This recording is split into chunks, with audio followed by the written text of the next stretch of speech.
Hello, ang babagbalita tayo si JJ. Ako nga pala to, madilim lang. So, ang gagawin natin ang pag-uusapan natin ngayon na yan. Maganda ba talaga ang rusi? Siyempre, maganda ang rusi.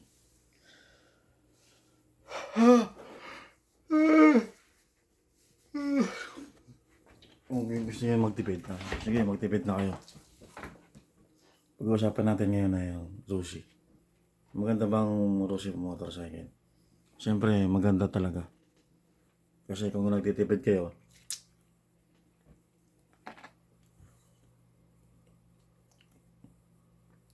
magandang bilhin yun. Kasi pag namasa talaga yun, mura pa. Rusi lang yan, guys. Yan ang gawin nyo. Bumili kayo ng rusi. Makakatipid lang kayo. Tandaan nyo yan, titiparin ko lang kayo. Bumili kayo ng mga ripo, rusi, mga rusi yan.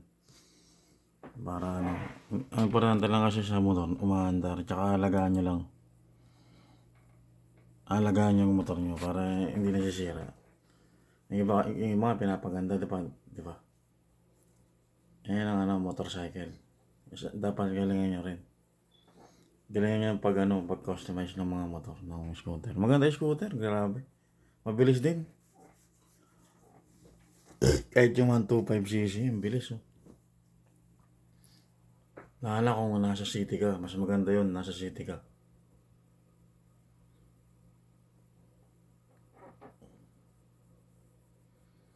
City. Nasa city ka. Ako, ang unang ko sa 125. Hinarabas ko kagad eh. Yung sa 125cc ng motor. Hinarabas ko kagad siya. Umabot ako ng ng 40, 50, 60. Pag umabot ka ng 50, 60, umabot siya ng 80, 60, 50. Malakas na sa gas talaga yun. Yung mga ganon. Basta umabot ka ng, pero kung nasa 20 ka lang, takbong chubby ka lang, matipid. Matipid siya sa gas pag kunyari, tatakbo ka lang ng mga 15 miles. Sa Manila, hindi ka naman tatakbo ng dun eh. Pera na lang pag walang sasakyan talaga, tatakbo ka mabilis. Pero sa Manila, tatakbo ka lang ng mga dun. Yung takbong chubby lang yun eh. Yung pag matraffic lang, 10 lang yun. Matipid yun pag nasa 10 lang. 10 miles lang. Yung takbo mo, nasa 10 lang. 15. Gano'n na lang takbo sa Manila eh, pag Pag traffic na. Tsaka hindi ka tatakbo ng mabilis. Ang daming sasakyan, mga 20-15 miles lang per hour. Parang grocery. Matipid siya talaga kung pag sa mabagal lang yung takbo mo. Pero pag mabilis, malakas syempre. Automatic yun eh. Yung manual lang matipid.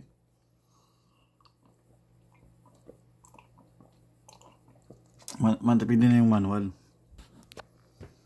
Kahit hirabos mo yun, matipid pa rin yun. Kasi yun, yung manual. Yung automatic kasi, nabibirit yung gas eh. Nabibirit siya. Hindi kagaya ng mga manual, hindi. May mga gear kasi yun eh. Kung ako sa inyo, mag-automatic lang kayo. Mas maganda pa. Kaya maganda rin ang manual kasi maganda pero sa mga tour. Pero kung nasa city ka lang, hindi mo kailangan na mabilis na cc.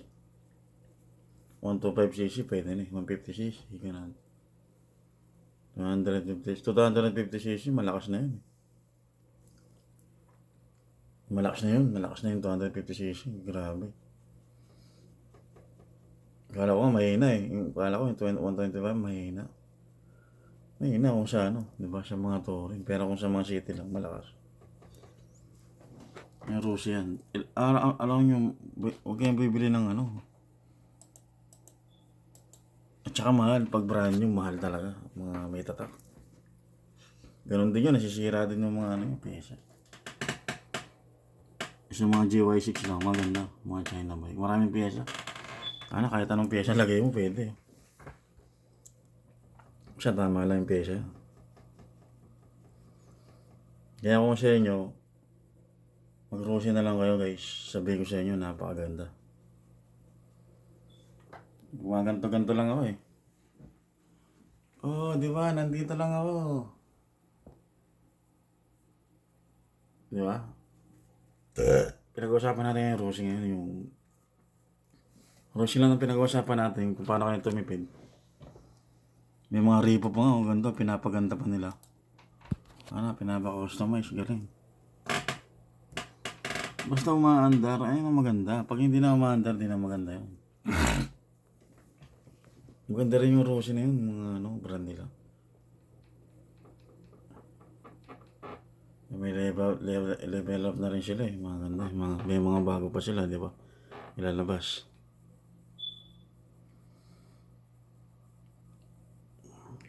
Ito mo rin mag-rusi.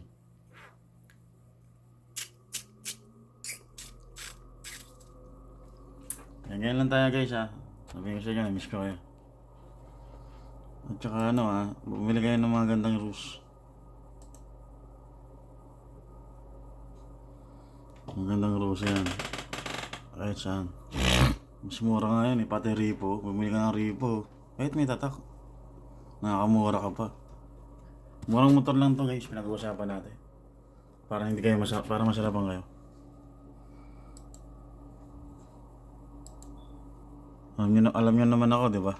Ganto-ganto lang ako.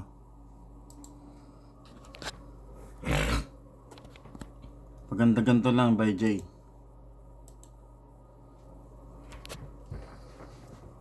Sarapan ko lang yan. At saka pag bumili ka talaga kayo ng mga rusi, ng mga okay, mga ripo rusi. Ang dami na yan, kahit may mga bago pa sila. Kung may budget ka na, bumili ka na ng bago. Kung matagalan na yan.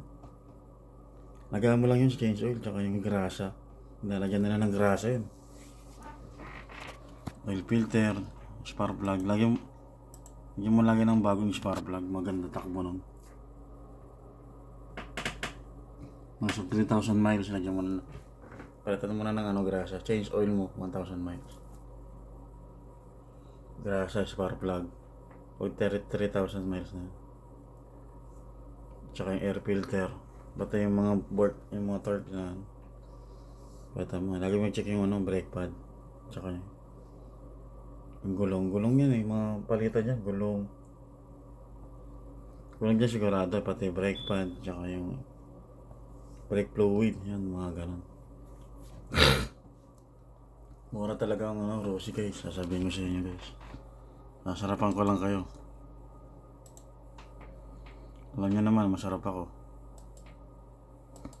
Ganto-ganto lang tayo para kasi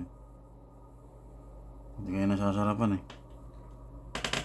Yan ang bilhin nyo pangako sa inyo yan. Hindi kayo hindi kayo magbabago. Hindi kayo magsisisi pag nabili nyo. Mura eh. Pangmasa yan, pangmasa. Bilhin nyo na rusi. Motor. Sige susunod na lang ulit tayo. Magkita-kita. In-advise nyo ko na kung ang gagawin nyo. Rusi. Rusi kahit anong basta natakbo eh. Importante natakbo. Gumagano na ka. Di ba? Kaya sabihin ko sa inyo guys. Mag-rusi lang kayo. Gawin nyo lang si Rus. Hindi ko naman yung mga brand. Maganda rin yung ibang brand. Pero pag-uusapan natin yung susunod. Kung wala kayong budget, ito, mag-budget lang kayo sa Rus. Alam nyo naman ako, di ba guys? Ganto-ganto lang ako eh.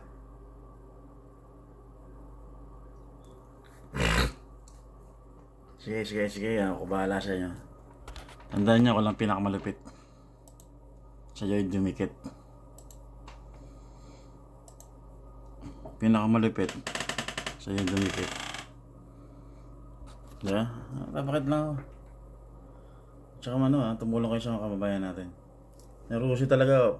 Bukutan na kayo doon. Baka bibili niya. Kung gusto niya ripos eh.